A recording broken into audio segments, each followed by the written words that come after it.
When it comes to Star Wars, LEGO has remade a lot of sets over the years, and it makes me wonder if they believe in a timeless philosophy. New is always better. Now, it's not really a surprise that we're starting to get remakes of UCS sets. In fact, we're even supposed to get a remake of the very first UCS set, the TIE Interceptor, later this year. And while this video is quite overdue, I am finally sitting down to compare the 2023 UCS X-Wing to its predecessor released in 2013. And this way I can put the New is always better philosophy to the test. The manual calls this a recreation of an iconic design. So this is more of a remake of the very first UCS X-Wing, set 7191, which was released nearly 24 years ago. I don't have the first one, so I'm focusing on what is apparently the forgotten middle child set, even though one would assume it would be superior in design to the original. because new is always better. On the surface, the newest model looks sleeker, and while they have done an admirable job to shape the body of the ship, it comes at the substantial cost of putting aesthetics over build quality. The interior of the cockpit itself is fine, and while I despise any stickers in sets at this price point, they have made them quite detailed. As you build the S-foils in the latest model, I felt they were rather flimsy, and that's due to the decrease in the amount of Technic used. I mean, just look at the design for the prior model in comparison. When I built the Red 5 version nearly a decade ago, I remember being surprised to see rubber bands then, and sadly,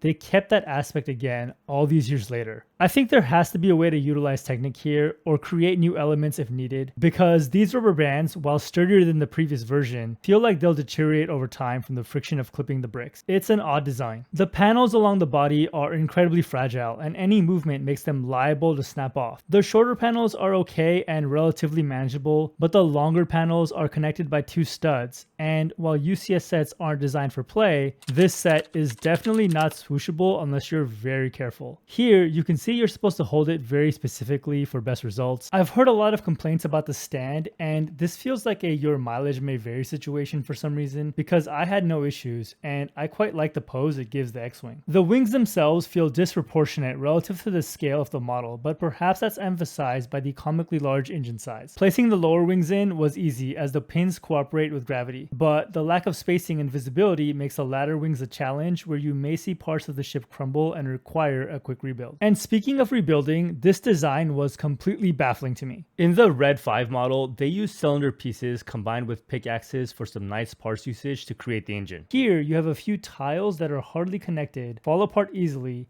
and scream cost cutting. Perhaps it's to offset the cost of the printed plaque, but at this price point, it feels like a cop-out and blatant disregard for the adult consumer they are marketing these sets to. I know I'm harping on the set, and while it does have its pros, the design is more detailed and there are less stickers, it also has significant cons, namely the build experience and overall fragility. And for those reasons, I'd even go as far as to say that this doesn't feel like a substantial improvement over its predecessor.